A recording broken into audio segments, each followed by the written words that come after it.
दोस्तों, 8 दिसंबर 2023 शुक्रवार उत्पन्ना एकादशी के दिन गाय माता को खिला दें। यह एक छोटी सी चीज मां लक्ष्मी की कृपा से होगा दुख और दरिद्रता का नाश। पंचांग के अनुसार मार्ग शीर्ष माह के कृष्ण पक्ष में पड़ने वाली एकादशी को उत्पन्ना एकादशी के नाम से जाना जाता है। यह एकादशी बहुत ही खास मानी जाती है। पौराणिक मान्यताओं के अनुसार मार्गशीर्ष माह की एकादशी को एकादशी माता का जन्म था, इसलिए इस एकादशी को उत्पन्ना एकादशी के नाम से जाना जाता है। दोस्तों, वीडियो में आगे बढ़े उससे पहले, हे माता लक्ष्मी, आपके इस चैनल को जो भी सब्सक्राइब करे उसके जीवन में कभी दुख दर्द मत आने देना। दोस्तों, एकादशी माता को भगवान विष्णु जी का ही स्वरूप माना जाता है। सभी एकादशी की तरह उत्पन्ना एकादशी भी भगवान श्री हरि विष्णु जी को समर्पित होती है। इस दिन भगवान विष्णु जी की पूजा आराधना की जाती है, व्रत रखा जाता है, उनके मंत्रों का जप किया जाता है और भगवान विष्णु जी के साथ ही एकादशी माता की भी पूजा आराधना की जाती है। शास्त्रों के अनुसार यदि इस दिन कोई भी जातक पूरे दिन व्रत रखकर भगवान विष्णु जी की पूजा अर्चना करता है, उनके मंत्रों का जाप करता है, तो भगवान श्री हरि विष्णु उसकी सभी इच्छा और मनोकामनाएं पूरी करते हैं। साथ ही उसके जीवन में सुख समृद्धि का वास बना रहता है। भगवान श्री कृष्ण कहते हैं कि इस एकादशी के दिन जो भी जातक गाय की सेवा करता है और उसे भोजन कराता है तो उसकी हर मनोकामना पूर्ण हो जाती है। दोस्तों, एकादशी के दिन गाय माता को केवल यह एक चीज खिलाने से मनुष्य को गाय माता की 100 वर्षों तक पूजा करने का फल एक ही दिन में प्राप्त हो जाता है। भगवान श्री कृष्ण भी गौ माता की नित्य सेवा करते थे। उन्होंने गाय की सेवा करने का उपदेश सभी मनुष्यों को दिया है। खासकर उत्पन्ना एकादशी के दिन गाय माता की सेवा करने से जो पुण्य मिलता है वह सबसे बढ़कर होता है। ऐसे मनुष्य के घर से दरिद्रता उसी क्षण चली जाती और मां लक्ष्मी उसके घर में प्रवेश करती है। रघुवेश में गाय माता को समस्त संसार का पालन पोषण करने वाली कामधेनु माता कहा गया है। माता कामधेनु मन की हर इच्छा पूर्ण करने वाली देवी है और उन्हीं का वास सभी गायों में होता है। दोस्तों, हमारे हिंदू धर्म में गाय को एक अत्यंत ही महत्वपूर्ण, पवित्र, निर्माण, शांत और निष्पाप पशु माना गया है। शास्त्रों में गौ माता को माता लक्ष्मी का रूप माना गया है और इसीलिए उनकी पूजा करने से गरीबी और दरिद्रता दूर होती है। यदि आप एक छोटी सी चीज यानी कि उत्पन्ना एकादशी के दिन गाय को खिला देते हैं, दोस्तों, इस बार का उत्पन्ना एकादशी है, बहुत ही दुर्लभ संयोग में है, आपके जीवन से तत्काल गरीबी को समाप्त कर देगी। ये मान ले आप गाय से जुड़े इन उपायों को यदि आप कर लेते हैं। दोस्तों, कौन कौन से उपाय हैं जो कि आपको 8 दिसंबर उत्पन्ना एकादशी के दिन जरूर करने चाहिए, जिसे करने से व्यक्ति को अपार धन संपत्ति की प्राप्ति होती है, व्यक्ति मालामाल हो जाता है और जीवन से तत्काल गरीबी समाप्त हो जाती है। दुख दर्द संकट कष्ट दूर हो जाते हैं और सुख व्यक्ति के कदमों में आ जाते हैं। इस वीडियो में हम आपको उन्हीं खास और महत्वपूर्ण, अचूक, चमत्कारिक उपायों को बताने वाले हैं जो कि गाय से जुड़े हैं। अपने फायदे के लिए पूरा वीडियो देखना। यदि आप चाहते हैं माता लक्ष्मी की कृपा आपको प्राप्त हो, गरीबी आपके जीवन से समाप्त हो जाए, आप धन से मालामाल हो जाए और 7 पीढ़ियों तक बैंक बैलेंस बढ़ता चला जाए, तो दोस्तों वीडियो पूरी देखना। शुरू से अंत तक बीच बीच में से काट कर वीडियो देखोगे तो कोई लाभ नहीं मिलने वाला, तो समय निकालकर पूरा वीडियो देखिए। दोस्तों, वीडियो शुरू करें। सबसे पहले तो आपसे रिक्वेस्ट करते हैं कि माता लक्ष्मी के सच्चे भक्त वीडियो को लाइक कर देना और सच्चे दिल से कमेंट बॉक्स में जय मां लक्ष्मी अवश्य देना। माता लक्ष्मी का आशीर्वाद आपको प्राप्त हो सके और ज्यादा से ज्यादा वीडियो को शेयर जरूर करना, जिससे कि और लोग भी इस वीडियो के माध्यम से लाभ प्राप्त कर सके और साथ ही साथ हमारे चैनल द अंशु वॉइस को सब्सक्राइब भी कर लीजिए। दोस्तों, आपको बता दें, वैदिक ज्योतिष में पूरे वर्ष में केवल इसी दिन चंद्रमा 16 कलाओं का होता है और इससे निकलने वाली किरणें अमृत के समान मानी जाती हैं। इस दिन व्यक्ति के जो भी रोग दोष है वे दूर हो जाते हैं। इस खीर का सेवन करने से यदि आप अगले दिन इस खीर का सेवन करते हैं प्रसाद स्वरूप, तो आपको लाभ होगा, धन लाभ होगा। ये मान लें आप और उत्पन्ना एकादशी के दिन आपको संभव हो सके तो किसी पवित्र नदी में स्नान करना चाहिए और इस दिन अन्न धन वस्त्र जो भी हो दान जब धर्म के कर्म जरूर करें इस दिन और यथाशक्ति के अनुसार जैसा आपसे बने दान धर्म के कर्म जरूर करें और इस दिन आपको उत्पन्ना एकादशी व्रत की कथा सुननी या फिर पढ़ने जरूर चाहिए।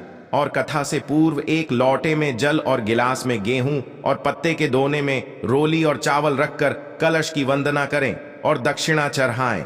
और इस दिन आपको अधिक से अधिक भगवान विष्णु जी मतलब लक्ष्मी का ध्यान करना चाहिए, विधि विधान से पूजा करनी चाहिए। और इस दिन आपको भगवान शिव, मां पार्वती और भगवान कार्तिकेय की भी पूजा करनी चाहिए। सभी मनोकामनाएं आपकी पूर्ण जाएगी, ये मान ले आप। और दोस्तों, अब बात करें कि आपको गाय से जुड़े कौन कौन से उपाय इस दिन उत्पन्ना एकादशी के दिन जरूर करनी चाहिए, जिससे कि आपके जीवन से तत्काल गरीबी समाप्त हो जाए, सभी दुख दर्द संकट कष्ट हैं वे दूर हो जाएं और सभी सुख आपके कदमों में आ जाएं। सुख आपके कदम चूमें और माता लक्ष्मी की कृपा आपके ऊपर सदैव बरसे चलिए। शुरू करते हैं गाय से जुड़ी कौन कौन से उपाय आपको उत्पन्ना एकादशी के दिन करनी चाहिए। चलिए शुरू करते हैं दोस्तों। सनातन परंपरा में गाय, गंगा और गायत्री का बहुत ज्यादा धार्मिक महत्व है। मान्यता है कि गौ माता के शरीर पर 33 कोटि देवी देवताओं का वास होता है। गौ माता की सेवा एवं पूजा करने वाले जातक पर इन सभी देवी देवताओं की कृपा बरसती है। गौसेवा से न सिर्फ इस जन्म के बल्कि पूर्व जन्म के भी दोष दूर हो जाते हैं। प्रत्येक सुबह जब आपके घर में भोजन बनना प्रारंभ हो तो सबसे पहले बनाई गई रोटी को आप गोमाता के नाम से निकाल दें और भोजन करने से पूर्व गोमाता को इस रोटी को खिलाएं। यदि संभव हो तो काली गाय को खिलाएं। यदि काली गाय ना मिले तो सफेद गाय को भी आप खिला सकते हैं। प्रत्येक पूजा और मांगलिक कार्य में गोमाता या उनसे जुड़ी चीजें जैसे गाय का गोबर, गोमूत्र, गाय का दूध अथवा गाय के दूध से बना घी अवश्य शामिल करें। इससे आपको पुण्य की प्राप्ति होगी। सनातन परंपरा के अनुसार जिस घर में गाय होती है उस घर से जुड़े सभी वास्तु दोष स्वतः ही समाप्त हो जाते हैं। किसी भी पूजा में गाय से प्राप्त पंचगव्य युक्त पदार्थ का उपयोग अवश्य शामिल करें, क्योंकि पंचगव्य के बिना कोई भी पूजा पाठ और हवन सफल नहीं होता। तो वो कृपा पाने के लिए प्रतिदिन, सप्ताह अथवा महीने में परिवार एक बार गौशाला जाने का नियम जरूर बनाएं और वहां गायों को हरा चारा जरूर खिलाएं। इससे आपको शुभ फलों की प्राप्ति होगी और साथ ही साथ गौ सेवा और गो पूजा से 9 ग्रह शांत हो जाते हैं और इनसे जुड़े दोषों का निदान हो जाता है। गर्मियों में गोमाता को पानी पिलाएं और सर्दी में गोमाता को गुड़ अवश्य खिलाएं। ध्यान रखें कि गर्मियों में गाय को गुड़ ना खिलाएं। अनेक देवी देवताओं को अपने शरीर पर धारण करने वाली गोमाता से जुड़े कई शुभ और अशुभ संकेत भी होते हैं। मसलन गाय का दूध दूहते समय यदि गाय ठोकर मार दे और सारा दूध बिखर जाए तो अपशगुन होता है। यदि कोई यात्रा पर निकल रहा हो और गाय अपने बछड़े को दूध पिलाती सामने आ जाए तो निश्चित रूप से जिस यात्रा के लिए आप निकले हैं वे यात्रा आपके लिए अवश्य ही सफल होगी और वह काम जिसके लिए आप निकले हैं वे अवश्य ही पूर्ण होगा। यात्रा पर जाते समय बाईं ओर गाय की आवाज आना और रात्रि में गाय की हुंकार करना भी शुभ होता है। दोस्तों, साथ ही साथ गाय के साथ आप भूल कर भी ये काम ना करें, अन्यथा मिलता है घोर नरक और जीवन भर की परेशानियां। दोस्तों, गाय को राष्ट्रीय पशु बनाए जाने और इन्हें मौलिक अधिकार दिए जाने की बात हो रही है तो सवाल उठता है कि गाय जब भारतीय संस्कृति का अहम हिस्सा है तब भी गाय के साथ लोग खराब व्यवहार कैसे कर लेते हैं। गाय दर दर भटकती रहती है, भरपेट इन्हें चारा तक लोग नहीं देते। गाय जब तक दूध देती रहती है तो उनकी सेवा होती है और जैसे ही दूध देना बंद कर देती है तो लोग इन्हें उनकी किस्मत पर छोड़ देते हैं, सड़कों पर और गलियों में भटकने के लिए। ऐसे में गोवंशी जीवों को कोई डंडे से मारता है तो कोई उन पर पानी डाल देता है, कभी वाहनों से ये ठोकर लग जाती है तो कभी बीमार होकर बेचारी एक गाय दम तोड़ देती है। ऐसे में जरूरत है इन बातों को जानने की कि गाय को लेकर शास्त्रों में क्या कहा गया है, गाय के साथ आपको कैसा व्यवहार करना चाहिए। या दोस्तों, गाय को कभी भी मारना पीटना नहीं चाहिए। शास्त्रों में गाय को माता का दर्जा दिया गया है। गाय को मारने पीटने वाला माता को मारने पीटने वाले के समान पाप का भागी माना जाता है। ऐसे घरों को नरक लोक में वर्षों तक कष्ट भोगना पड़ता है, अगले जन्म पशु योनि में मिलता है। कथा है कि गौतम मुनि ने गलती से गाय को डंडा मार दिया था जिससे गाय की मृत्यु हो गई थी और इस पाप से मुक्ति के लिए इन्हें वर्षों तक तपस्या करनी पड़ी। भगवान श्री कृष्ण जी ने बैल स्वरूप में आए व्रत असुर का वध कर दिया था, जिससे मुक्ति के लिए भगवान श्री कृष्ण को संपूर्ण तीर्थों को एक कुंड में बुलाना पड़ा और इस कुंड में स्नान से वह पाप मुक्त हो गई थी। या दोस्तों, साथ ही साथ जो लोग पानी पी रही गाय को भगाते हैं वे घोर पापी के भागी बनकर नरक भोगते हैं, ऐसा पुराण में बताया गया है। जबकि जो लोग गाय के लिए प्याऊ और चारा बनवाते हैं वह मां भाग्यवान होते हैं। ऐसे लोग घोर पाप से मुक्त होकर स्वर्ग पा जाते हैं और बड़े ही धनवान कुल में जन्म लेकर सुख भोगते हैं। और साथ ही साथ आराम कर रही गाय को कष्ट देकर कभी भी उठाना नहीं चाहिए। कहते हैं कि जिस स्थान पर गाय बैठी है वहां से नकारात्मक ऊर्जा समाप्त हो जाती है। गाय के बैठने की जगह को जो लोग नियमित साफ रखते हैं वे पूर्व जन्म में किए गए जाने अनजाने में पापों से मुक्ति हो जाते हैं और गोलोक में स्थान पाते हैं। गाय को डंडा मारकर उठाना, पानी डालकर उठाने से मनुष्य पाप का भागी बनता है और अगले जन्म में उसे दर दर भटकना पड़ता है। और साथ ही साथ शास्त्रों में बताया गया है कि गाय का दूध उसके बछड़े के लिए होता है। गाय के बछड़े से बचा हुआ दूध ही मनुष्य को लेना चाहिए। लेकिन कुछ लोग एक बार गाय को दुह लेने के बाद फिर से बछड़े के लिए बचा हुआ दूध भी दुह लेते हैं। ऐसा करना घोर पाप कहा जाता है। ऐसे दूध को दुहाने वाला और ग्रहण करने वाला दोनों ही पाप की भागी बन जाते हैं। दोस्तों, साथ ही साथ शास्त्रों में कहा गया है कि गोवंश यानी गाय और बैल के पीठ पर नहीं बैठना चाहिए। इनके पीठ पर बैठने से महापाप लगता है। ऐसे लोगों को नरक की यातना भुगतनी पड़ती है। एकमात्र महादेव के अंश के उत्पन्न नंदी ही गोवंशी है, जिस पर स्वयं महादेव और महादेवी सवारी करती है। क्योंकि नंदी ने स्वयं अपनी इच्छा से महादेव की सवारी बनना स्वीकार किया था। और साथ ही साथ शास्त्रों में गाय के दान को बहुत ही महत्व दिया गया है। लेकिन ऐसी गाय का दान कभी नहीं करना चाहिए जो बूढ़ी और बीमार हो।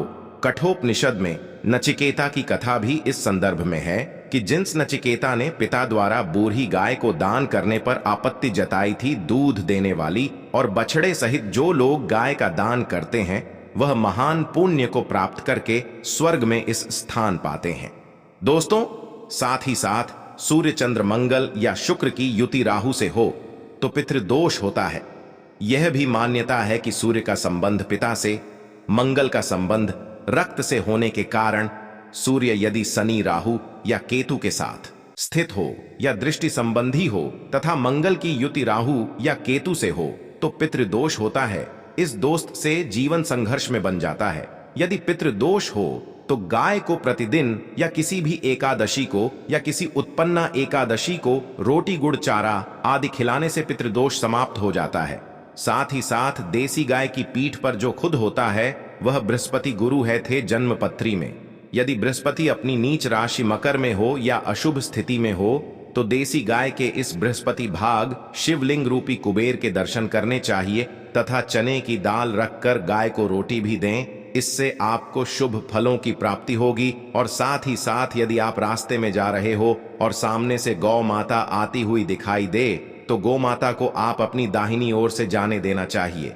आपकी यात्रा अवश्य ही सफल होगी। और साथ ही साथ यह संकेत भी जान लें, यदि आप यात्रा पर जा रहे हैं और सामने आपके गाय पड़ जाएं अथवा अपने बछड़े को दूध पिलाती हुई सामने गाय दिखाई दिए जाए तो समझ जाना कि वह यात्रा आपके लिए अवश्य ही सफल होंगी। और साथ ही साथ जिस घर में गाय होती है उसमें वास्तुदोष स्वतः ही समाप्त हो जाता है। और साथ ही साथ आपको बता दें कि गाय को आप जो भी रोटी बनाएं प्रतिदिन ताजी रोटी ही बनाई। गाय को अगर आपने रोटी बनाई है तो कोशिश करें कि उस रोटी को आप तुरंत ही गाय को दे दें। अगर आप उस रोटी को रख देंगे और उस रोटी को अगले दिन देंगे तो वह रोटी बासी मानी जाएगी। गाय को कभी भी बासी रोटी ना दें, इससे घर में नकारात्मक ऊर्जा वास करती है और जो भी कार्य आपके बनने वाले होंगे वह कार्य भी आपके बिल्कुल भी नहीं बनेगी। इससे आपके घर में हमेशा दर्द ऊर्जा का वास रहेगा और आप जिस भी कार्य को करेंगे उस कार्य में आपको हमेशा असफलता ही हाथ लगेंगी। इसलिए कोशिश करें गाय को रोजाना ताजी रोटी बनाकर खिलाइए और रोटी को बिल्कुल ना रखें। बासी रोटी गाय को ना दें और साथ ही साथ सड़ी गली चीजें गाय को नहीं खिलानी चाहिए कि घर में कोई फल है, कोई सब्जी है। सो जाए तो लोग क्या करते हैं, गाय को खिला देते हैं। नहीं, ऐसा नहीं करना चाहिए। ऐसा करने से यदि आप गाय को खिलाते हैं तो और आप पाप की भागी बन जाते हैं। आप बिल्कुल भी सड़ी गली चीजें गाय को ना खिलाए और साथ ही साथ आप आटे की लोहियां बनाकर उनके ऊपर हल्दी लगाए। इसके बाद आप उन 11 को एक एक करके गाय को खिलाए। प्रत्येक लोई को खिलाते समय गाय के सींगों पर आप हाथ से नहीं पीठ पर, हाथ पे नहीं मस्तक पर, हाथ पैरे माथा गाय की आप चरण के स्पर्श करें। या दोस्तों, ऐसा करने से आपके समस्त कार्य बनने लगेंगे। जो दुख का समय चल रहा है वे भी समाप्त होगा। आपके जीवन में खुशी है, खुशी होंगी। और एक बार आप 7 बार गाय की परिक्रमा भी कर लें तो आपके समस्त कार्य पूर्ण होंगे। और साथ ही साथ आप गाय को जब भी रोटी दे, रोटी पर या तो आप थोड़ी हल्दी लगा लें या थोड़ा गुड़ रख लें। अगर गुड़ ना हो तो आप थोड़ा मिश्री रख सकते हैं, थोड़ा घी रख सकते हैं। या दोस्तों, गायब हो कभी भी सूखी रोटी ना खिलाए। सूखी का मतलब गाय की वो जो रोटी रखें, खिलाए उस पर कुछ ना कुछ रख कर खिलाए। हल्दी रख लें, गुड़ रख लें, मिश्री, घी, अब जो भी रख लें, मतलब खाली रोटी नहीं खिलानी है। ध्यान इस बात का रखें, जब भी आपको शुभ फलों की प्राप्ति होगी। या दोस्तों, ये थे गाय से जुड़े कुछ महत्वपूर्ण उपाय, कुछ बातें जिन्हें आपको ध्यान में जरूर रखना चाहिए। और साथ ही साथ आप गाय को जब भी रोटी दे, रोटी पर या तो आप थोड़ी हल्दी लगा लें या थोड़ा गुड़ रख लें। अगर गुड़ ना हो तो आप थोड़ा मिश्री रख सकते हैं, थोड़ा घी रख सकते हैं। या दोस्तों, गायब हो कभी भी सूखी रोटी ना खिलाए। सूखी का मतलब गाय की वो जो रोटी रखें, खिलाए उस पर कुछ ना कुछ रख कर खिलाए। हल्दी रख लें, गुड़ रख लें, मिश्री, घी, अब जो भी रख लें, मतलब खाली रोटी नहीं खिलानी है। दोस्तों, वीडियो अच्छी लगी हो तो वीडियो को लाइक करें, ज्यादा से ज्यादा अपने दोस्तों में शेयर करें। चैनल पर नए हैं तो सब्सक्राइब करें। जय गौ माता, जय मां लक्ष्मी।